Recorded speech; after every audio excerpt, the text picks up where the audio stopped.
आज eye flu के बारे में पढ़बो और आई फ्लू का कारण से होथे ते मन ला जानबो। तो चलो बता जाओ, ठीक है। तो आई फ्लू होथे तो आँखी कैसे दिखथे? आई फ्लू होथे ना सर, तो आँखी में खद ले चिपरा छूट जाथे। बैठते है ते बता।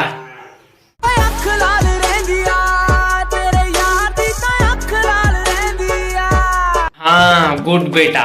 तो मोर दूसरा सवाल हरे, आई फ्लू कैसे होथे और होए के बाद का होथे? चोख लड़ जावे, सारी रात नींद ना आवे, मैनू बड़ा तड़पावे, दिल चैन कहीं ना पावे बावे।